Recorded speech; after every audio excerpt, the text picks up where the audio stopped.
Greetings. My name is Phineas Kelley, and I'm a doctoral candidate in anthropology and Native American and Indigenous Studies here at the University of Wyoming. And I wanted to share a little bit with you about my research and my recent field season on Rapa Nui, Easter Island, supported by the Center for Global Studies.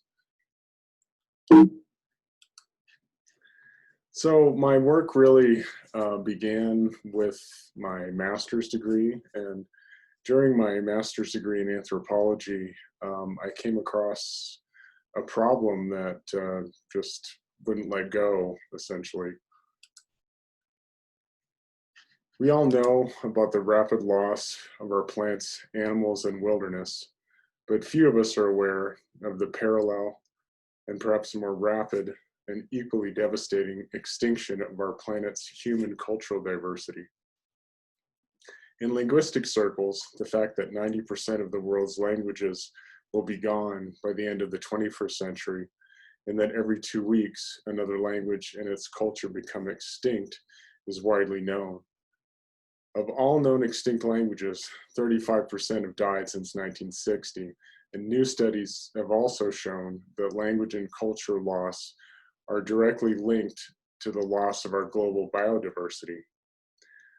So by preserving indigenous culture in its holistic anthropological sense, we are also working to combat global problems like climate change, environmental degradation, and as it happens, the spread of zoonotic disease. So once I got really, I guess you could say, captivated by this problem, I basically didn't have a choice but to try and find my own way to work towards moving the needle back in some small way, something that I could do about this problem, essentially. And what I did was I started working with the Northern Arapaho tribe and the elders up on the Wind River Reservation, and developed a mobile place-based augmented reality application that teaches Arapaho language and culture. So in a sense, you know, the work that I do on Rapa Nui actually began with my work with the Northern Arapaho and with the creation of the Vision Quest UWYO mobile game. So Vision Quest teaches Arapaho language and culture while simultaneously decolonizing the physical campus of the University of Wyoming.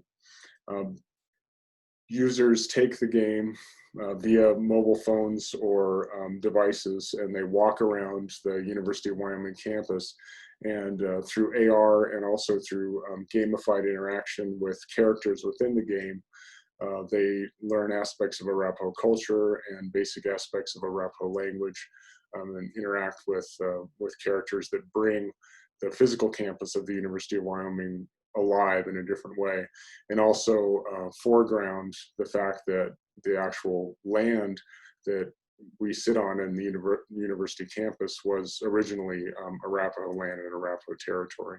So it's a very you know, powerful and educational experience. The application has been highly successful and is currently used by a diverse group of Arapaho K-12 students as part of the annual University of Wyoming American Indian Studies Summer High School Institute, as well as general students in all levels of indigenous language in the American Indian and Indigenous Studies department. So as I kept working with the Vision Quest app and working with their Northern Arapaho, I just had this real sense that, you know, of course this is a global problem that I'm talking about trying to address, and I got the real strong feeling that there might be a way that I could do similar things with other indigenous communities around the world. And so that is how I came to the Rapa Nui Project, essentially. So the Rapa Nui Project, through the collection of laser scanned 3D point maps and 3D 360 photography of archeological sites and audio and video recordings of cultural and linguistic data on Easter Island. My doctoral research is creating a new type of educational application with the data for my fieldwork for place-based language and culture revitalization on Easter Island. So my fieldwork this last winter, the winter of 2009 and early 2020, was highly productive and resulted in the formation of lasting friendships with the Rapa Nui people and the establishment of formal partnerships with the Mauhanui indigenous community and also the municipality of Easter Island and the Rapa Nui Language Academy. A lot of the work that I did was preliminary laser scanning of some of the sites, 3D 360 photography and photogrammetry of portions of the archeological sites, as well as the recording of spoken Rapa Nui language and cultural history. So to jump back a little bit, for those of you who don't know exactly where Easter Island is, you just head out towards Rawlins and you take a hard left and you just don't stop. So you actually, we'll get there by that route eventually.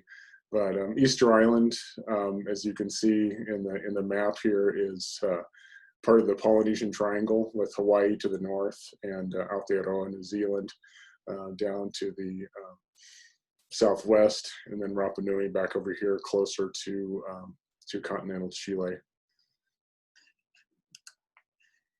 The field site that I chose and that I focused on on Rapa Nui for the most of my field season is very unique. And the Rapa Nui Project will strengthen the archeological site of Orongo on Easter Island with a mobile place-based virtual reality learning application that teaches Rapa Nui culture, language, and values to indigenous inhabitants with gamified historical narratives. And one of the interesting things about this site, as you can see from the picture there, these are ceremonial houses that were built, and it's one of the only locations and it has one moai that used to be there but was taken from Rapa Nui in the last century. So Ho'ohakanana Ia, the statue, and I'll jump ahead so you can see a picture of it, the statue right here.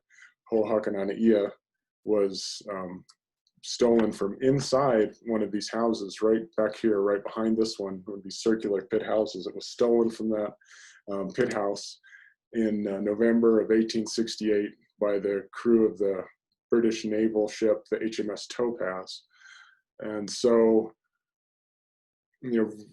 this application that I'm building is going to reconnect this Rapa Nui icon, this important part of their cultural history, to this site virtually, using scanned 3D version of Ho'ohakanana Ia, which I'll show you right here, this 3D scan model, and then that is going to be replaced back in its original location in the virtual game, the experience.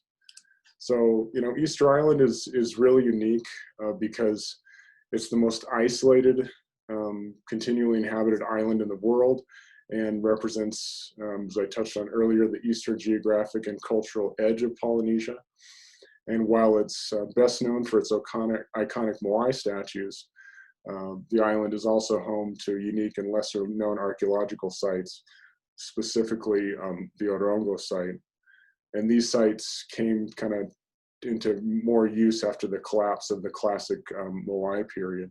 So the field site of the ceremonial village of Orongo represents a pivot point from one religious system to another, with the aforementioned Ho'ohakanana Ia moai statue being its Rosetta Stone, if you will. It's like a key to this transitional period between these two cultural epics on the island.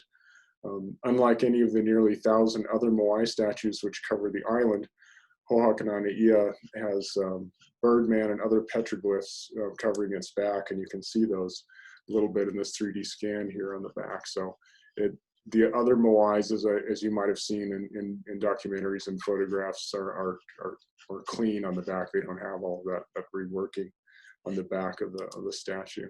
So this project is exciting in a lot of different ways. The ability to virtually re-anchor Ho'oka'i Nia to the ceremonial house in Orongo from which it was stolen will hopefully be a powerful window through which archaeologists, cultural anthropologists, and the indigenous Rapa Nui themselves can see and research a lost epic of the history of Easter Island. So I want to thank everyone for spending this little bit of time with me today. I'm very excited to be able to share a little bit of my work with you all. And I've included some links for further research or just information if you have the time and are interested. At the end of this video, there's a variety of links to different sources that you can check out and explore. I want to give a special thank you to the Center for Global Studies Centennial Fellowship, the University of Wyoming Center for Global Studies, the University of Wyoming Anthropology Department, the Northern Arapaho Tribe, the UW Native American Studies Department, and of course, all the people of Easter Island, without whom none of this would be possible. So thank you for your time. I really appreciate being able to spend this little moment with you. Have a great rest of your day.